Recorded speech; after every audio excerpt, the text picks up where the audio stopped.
Living in the 21st century is nice, isn't it? We get to live in these climate-controlled, fully insulated buildings. And over the past century or two, we've seen countless innovations bringing us the refrigerator and the microwave and the computer and all these things to make life a little bit easier for us. But is there a certain point where convenience goes a little bit too far? Now, I'm personally a huge proponent of capitalism. I think the free market is responsible for taking us from the Stone Age into having now everything we could ever want. However, like a lot of things, it seems to be just a never-ending journey where there's no real end goal. People will just keep looking for more and more ways to make our life just a tiny bit easier. Now, I'm sure you guys all know somebody that have to pull out their calculator every time they have to do some basic math, pull out their GPS every time they're going somewhere. I mean, I swear, I know some people that if their GPS went out, they probably couldn't find their way home from work. And so the problem with all of these extra conveniences is that it's often making people dumber and lazier. Now, I'm not saying that all new technology is a bad thing. When we're able to create new tools to make work easier, rather than having 100 people out in the fields, now you just have one tractor that can do the whole thing.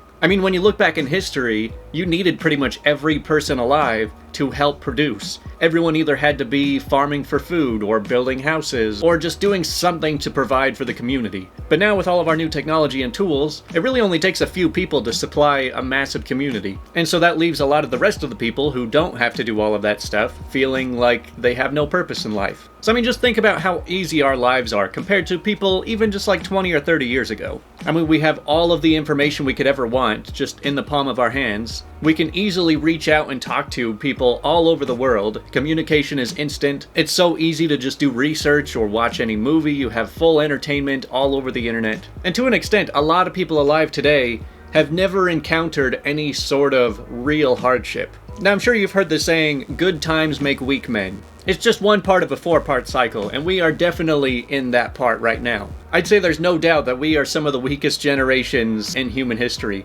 because we've lived such easy and pampered lives this whole time. We're not working in the mines, we're not going to war. For many people, the hardest thing they had to deal with this week was getting into a fight on Twitter. And so that's why I bring it back to all of this new technology and innovation has made our life so easy that if it all ever does hit the fan, you know, if we end up in some massive depression or war or anything like that, we're going to be pretty screwed. So when would I say that technology takes us a little bit too far?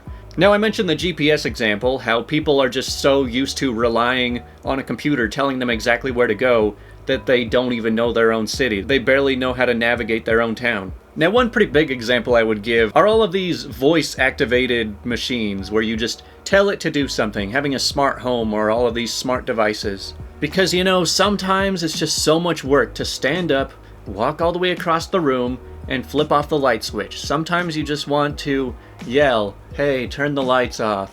Because that's the beauty of extra convenience. You don't have to do things like stand up or walk. You know, maybe that whole dystopian future from WALL-E where everyone's just fat floating around on their mobility scooters doesn't seem so far-fetched at this point. I mean, in some cases, new innovations can be a really good thing. I think that anything that can improve safety is definitely a good thing. You know, safer cars, better security systems. You know, it's one thing for technology to be making us a little bit lazier. It's another thing to have people just not die in car crashes as much. So I'm sure most of you have watched or seen the show Shark Tank at some point.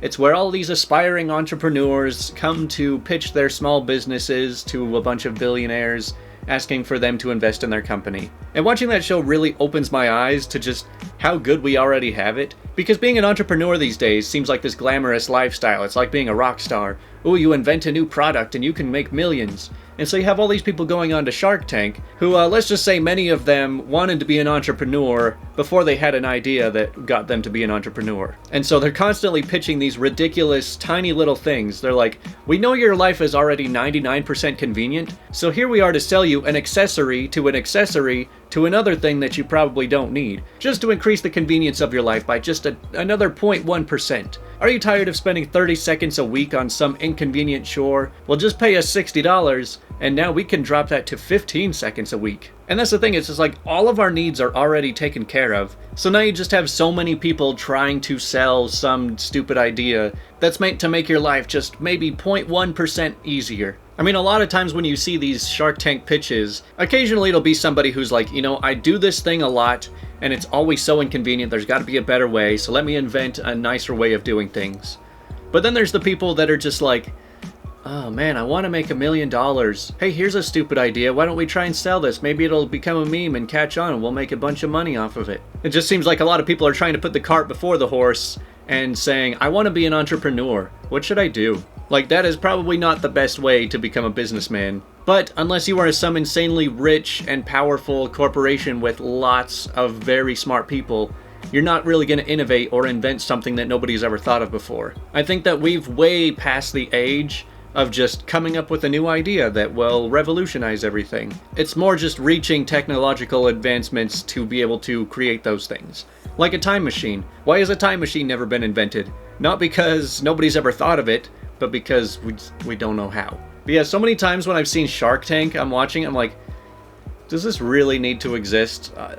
Like, are people really so desperate to just throw away their money that this is going to convince them to get rid of their money? And I think that a lot of people trying to innovate are just running into a crisis, because we already got all of the major inventions that changed people's lives. You know, the invention of the refrigerator, which I bring up multiple times because it's a much bigger deal than people think, being able to actually keep food cold and fresh for a long time.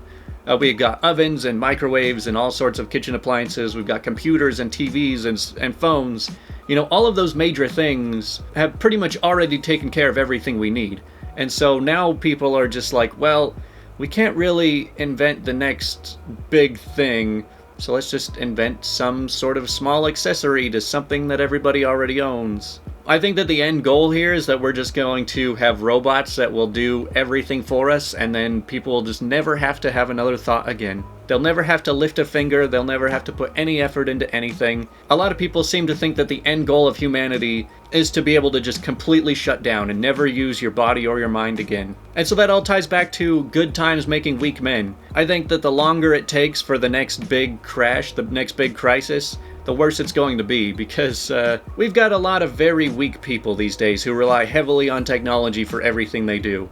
Even if we just lost electricity or lost internet for a month, I think that everything would crumble. We would all just be in chaos. It's kind of a common saying these days, but poor people today live in much more luxury than kings did 100 years ago. Now, I'm not here to completely denounce everything that's revolutionized humanity. I think that we've come a long way and we've made a lot of really great improvements to life. I just hope that people don't continue to just keep taking it so far that they become nothing more than just a host for the machine.